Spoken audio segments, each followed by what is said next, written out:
Thank you, Mr Deputy Speaker. I rise to speak on this bill to establish a National Australian Centre for Disease Control. This is essential and very important. This bill will establish the Australian Centre for Disease Control, a long overdue and essential step to strengthen our national public health preparedness. I actually called for this during the 2022 election, and the crossbench has engaged with the Minister for Health in the last Parliament on the establishment of this agency. Key in that consultation process was discussions around, for example, where it should be based to make sure it genuinely is a national centre for disease control.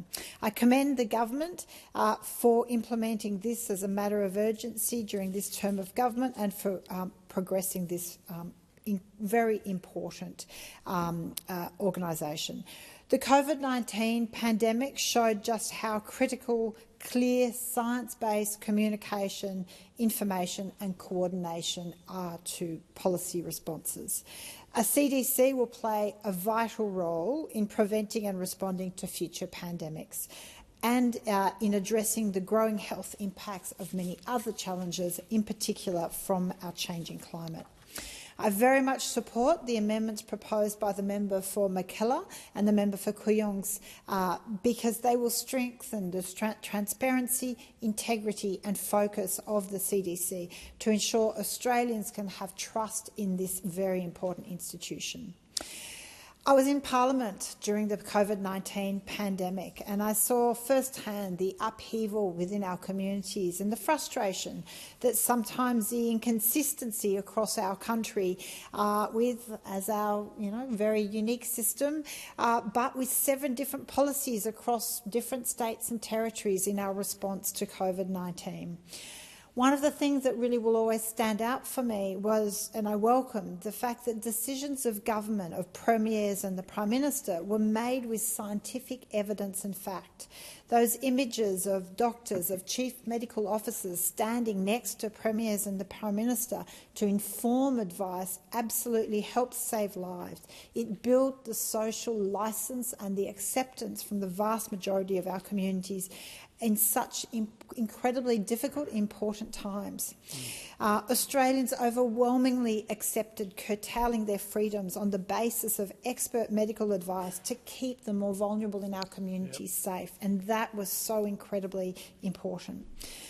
I will have to make note, my community, I know the nation had the benefit of her expertise, but the community in Warringah in particular and myself had the assistance of the incredible Professor Mary Louise McLaws, an extraordinary epidemiologist who gave clarity and calm amid chaos. She was an invaluable source of information and support for me personally and to the Warringah community, and I think to Australia at large, helping us understand such complex facts and situation. She helped us understand what was happening, why, and what we could do to mitigate it. She took the time to explain the complex concepts in clear terms. She helped to keep the community informed and calm during a time of turbulence and uncertainty. Her loss is very deeply felt. Yeah. This bill, in many ways, honours her legacy of science-based, transparent public health leadership. I would also like to thank, from my office, Julie Giannassini, an elected officer with my team who has been with me for 6 years, and she worked tirelessly during the COVID pandemic to assist so many people within my community with urgent visas, exemption requests around business and personal travel arrangements, sick parents attending funerals, people stranded around the world. Her incredible work was recognised and appreciated by so many in my community, but I want to make sure that is on the record. Of course, so many helped during that time, and the frontline services, the health professionals that worked tirelessly around the clock really showed just how much we need as a society to value the service and the importance of those frontline services and our health professionals. Before COVID-19, Australia's public health system was largely state-based and fragmented. And I think COVID-19 really exposed the gaps in not having a single coordinated body.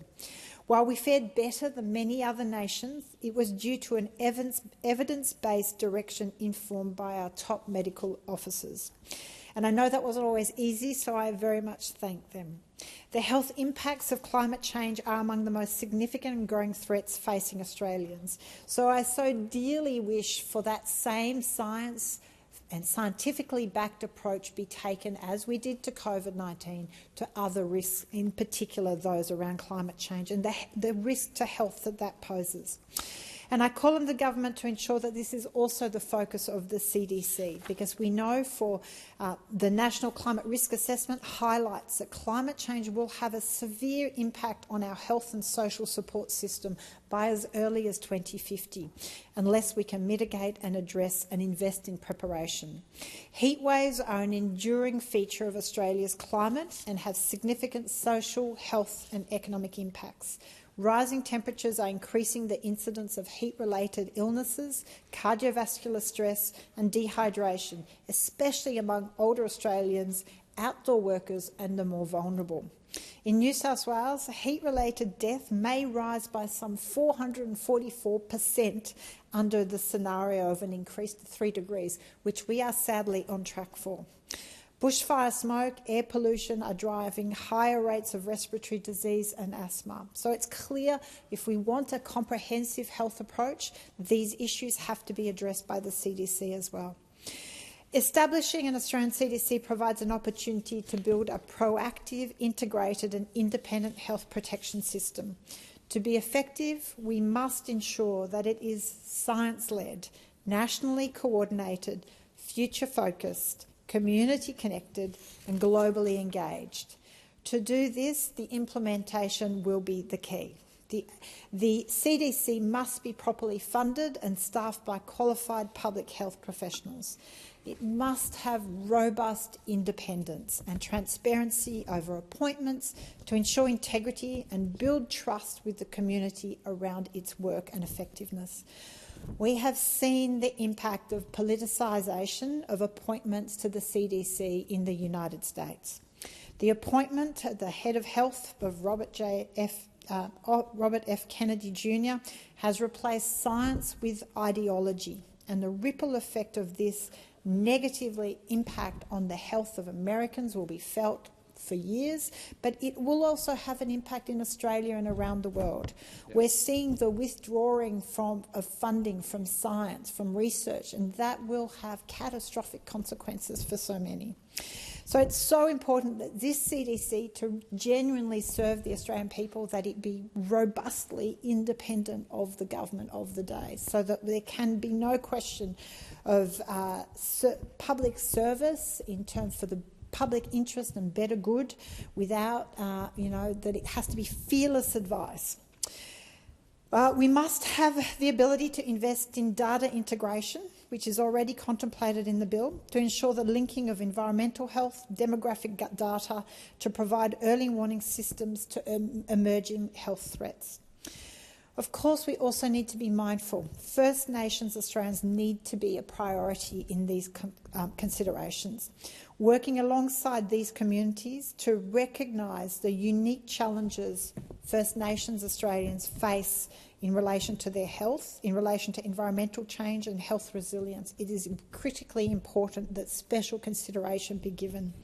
Finally, public communication must be a cornerstone. A clear, consistent and accessible communication is vital. This must be available to all communities in all languages to make sure we truly have a CDC that works for the multicultural and diverse Australia.